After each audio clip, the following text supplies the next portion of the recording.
મીઠી મધુરી વાત ભાગ 175 તારીખ 3/6/2026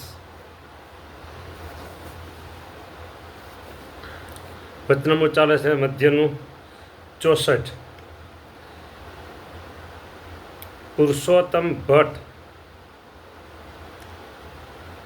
ભગવાન પ્રશ્ન પૂછે છે પુરુષોત્તમ ભટ્ટ કે ભગવાન જીવના કલ્યાણને અર્થે આ જગતને સૃજે છે તે વિશ્વ ન રચ્યું હોય ને માયાના ઉદરમાં જીવ હોય તેનું ભગવાન કલ્યાણ કરે તો શું ન થાય? જે આટલો વિશ્વ સૃજવાનો ભગવાન દાખલો કરે છે એ પ્રશ્ન છે. ભટ્ટે પ્રશ્ન સરસ કર્યો કહેવાય. શોર્ટ વે ભગવાનને કલ્યાણ કરવા છે જીવના. આ ભટ્ટનો પ્રશ્ન છે એ પ્રમાણે તમને કહું છું. ભગવાન જીવના કલ્યાણને અર્થે આ જગતને સૃજે છે, બરાબર? તે વિશ્વ ન રચ્યું હોય ને માયાના ઉદરમાં જીવ હોય તેનું ભગવાન કલ્યાણ કરે તો શું ન થાય? એટલે બારોબાર છે ત્યાંથી ધામમાં લઈ જવાના. જીવ બધાય માયાના ઉદરમાં એટલે માયાના પેટમાં હતા, એને જન્મ ધરાવ્યો, બરાબર? હવે જન્મ ધર્યો, આવડું બધું વિશ્વ બ્રહ્માંડ એમાં કોને ખબર ક્યાં કેનો જન્મ આવ્યો? અડધા ગયા પાકિસ્તાનમાં, અડધા ગયા અફઘાનિસ્તાનમાં, અડધા ગયા ઈરાનમાં, ઈરાકમાં, ચાઇનામાં ગયા હોતે. ભારતમાં આવ્યા એમાં કે બધા થોડોક કંઈ હિન્દુ છે, બધા થોડોક સજ્જન છે, બધા થોડા સંસ્કારી છે, બધા થોડા ભગવાનના ભગત છે. જ્યાં જ્યાં નાખ્યા બધાને હજી નાખતા જાય છે ભગવાન માયાના ઉદરમાંથી લઈ લઈને. હા, પછી એમાંથી જે કોઈ ભગવાનનો આશ્રય કરે અને ધર્મ જ્ઞાન વૈરાગ્ય ભક્તિ ચાર અંગ કેળવે, ભગવાનનું ભજન કરે, ભગવાનની આજ્ઞા પાળે, પછી ધામમાં જાય. બરાબર? ધામમાં તો બધાને જવું હતું, પણ નાખ્યા પાકિસ્તાનમાં અહીંયા ક્યાં ભગવાન ભજવાન હતા? નાખ્યા ચાઇનામાં, કેટલા નાખ્યા અમેરિકામાં. બોલો કોણ આમાં ક્યાંથી ભગવાન ભજે? અરે ત્યાં તો ઠીક આ ભલે ને ભારતમાં ગુજરાતમાં નાખ્યા હોય, કરોડાધિપતિ હોય એના છોકરા ભજે કઈ ભગવાન ભજે કાંઈ બધાય કોક ભજે કોક કરોડો રૂપિયા હોય ધાર્મિક કાર્યો કદાચ ને કરે, મંદિરોમાં દે પૈસો કે હોય તો દેવો હોય તો ખરો, પણ દેવો હોય તો દે. હા, દેવો હોય તો દે.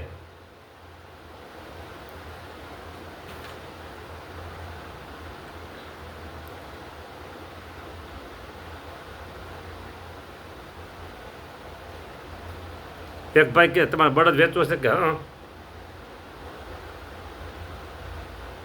દેવો છે, બળદ દેવો છે, દેવો છે પણ દેવો આવે પછી હવે કાંઈક છે કંઈ આટી ઘૂંટીવાળું કંઈક છે. છોકરાનું નામ દેવો હતો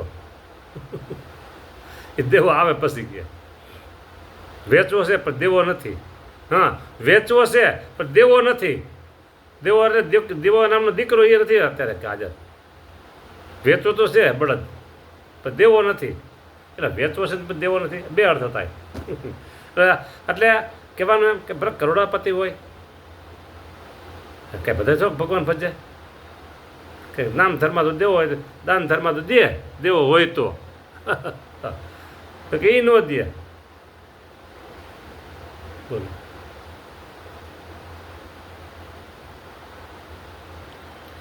ઘણી વખત પરીક્ષા થઈ જાય હરિભક્તોની. હરિભક્તો ક્યારે અમારી પરીક્ષા, અમે હરિભક્તોની પરીક્ષા કરી, આ બધું ઓરાવરું. હા, એટલે મારે હમણાં વડતાનો રૂમ લેવાની છે ને, બરાબર? એટલે ઘણા હરિભક્તને કહું થોડીક સેવા કરો, મદદ કરો. ઘસીને હમણાં છે નહીં, બહુ મને ઘણા અનુભવ થઈ ગયા. હા, આ વાત મેં 2-3 વખત કરી દીધી એટલે તમે લાંબી નથી કરતો. હા, સમજી રાખજો. લો ઓફ એટ્રેક્શન આ વૈજ્ઞાનિક નિયમ છે. હું માંદો સૌ બહુ એમ કે એટલે ભગવાન એમ છે કે આનું માંદગી ગમે છે એટલે વધારે આપે. પૈસો હોય અને એમ કે મારા પાસે પૈસો નથી હો એટલે ભગવાન એમ જાણે કારણ નથી પૈસા જોતો એટલે ભાઈ હોય ને તો વહી જાય. હા, મારે મોડું નથી પડવું, સ્કૂલે જવામાં મારે મોડું નથી પડવું. તો મોડું શબ્દ છે ને એ બ્રહ્માંડ એટલે ભગવાન પકડી લે એટલે મોડો પડે. પણ એમ કહેવાય હું સ્કૂલે સમયસર આવી જઈશ. પોઝિટિવ નેગેટિવ બધે આ નિયમો છે. એટલે પૈસો હોય અને આપણે કોઈક માગીએ અને એમ કે ના અત્યારે સગવડતા નથી, તો સગવડતા હોય અને ખોટું બોલે તો લાંબે કાળે આવું જ થઈ જાય, વહી જાય. ખોટું બોલવું નહીં. હા, હમણાં મંદિર છે હોય નહીં એને ધંધામાં ન હોય તો કે મંદિર છે એટલે હમણાં કાંઈ આવક નથી કે એમ બોલે એટલે એમ જ થાય પછી. હા, હમણાં માંદા બહુ રહે છે, હાજા બહુ થાય છે. હા, તો હાજા નરભાઈ માંદા એટલે ભગવાન એમ આને માંદાને જોઈશે. ભગવાન એટલે બ્રહ્માંડ, બ્રહ્માંડ એટલે ભગવાન એ પકડી લેશે.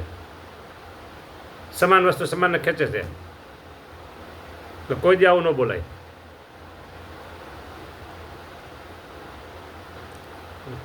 હવે વાત આપણી એમ છે કે જીવ માયાના ઉદરમાં હોય તેનું કલ્યાણ ભગવાન કરે તો શું ન થાય તો પછી કરો ને.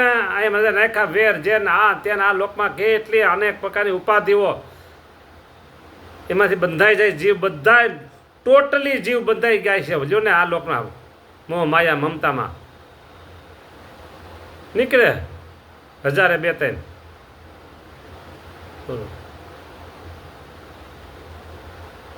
ભગવાન એમ કે મારું ભજન કરે પછી લઈ જાઓ. તો આ ભજન કરવા નવરો થાય તો કરે ને.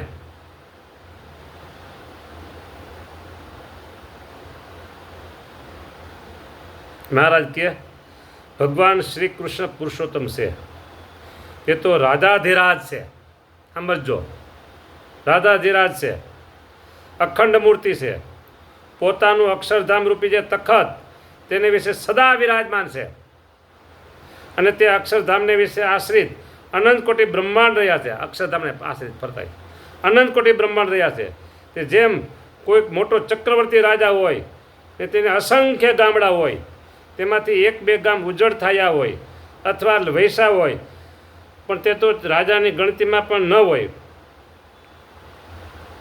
તેમ શ્રી કૃષ્ણ ભગવાન તે અનંત કોટી બ્રહ્માંડના પતિ છે. બ્રહ્માંડોનો કાંઈ એક સામટો પ્રલય થતો નથી ને તેમાંથી એકાદ બ્રહ્માંડનો પ્રલય થાય તે તો ભગવાનની ગણતીમાં પણ નથી. અને તે શ્રી કૃષ્ણ ભગવાનનો દેવકીજી થકી જે જન્મ તે તો કથન માત્ર છે.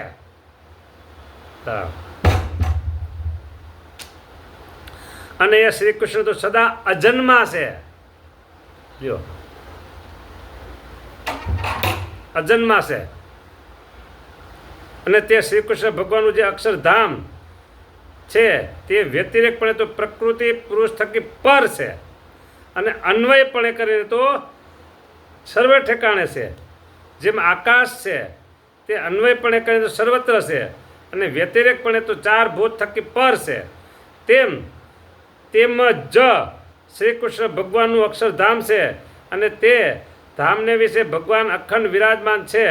અને તે ધામમાં રહ્યા થકા અનંત કોટી જે બ્રહ્માંડ છે તેને વિશે જ્યાં જેને જેમ દર્શન દેવું ઘટે ત્યાં તેને તેમ દર્શન દેશે. અને જે સાથે બોલવું ઘટે તે સાથે બોલે છે અને જેનો સ્પર્શ કરવો ઘટે તેનો સ્પર્શ કરે છે. જો જેમ કોઈ એક સિદ્ધ પુરુષ હોય તે એક ઠેકાણે બેઠો થકો હજારો ગાઉ દેખે છે ને હજારો ગાઉની વાતને સાંભળી તેમ ભગવાન પોતાના અક્ષરધામમાં રહ્યા થકા અનંત કોટી બ્રહ્માંડને વિશે જ્યાં જેમ જેમ ઘટે ત્યાં તેમ જણાય છે.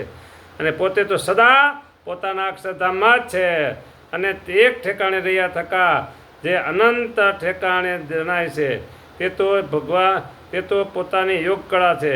જેમ રાસમંડળને વિશે જેટલી ગોપીઓ તેટલા જ પોતે થયા, માટે એક ઠેકાણે રહ્યા થકા જે અનંત ઠેકાણે દેખાવું એ જ ભગવાનનું યોગ કળાએ કરીને વ્યાપકપણું છે, પણ આકાશની પેઠે અરૂપપણે કરીને વ્યાપક નથી.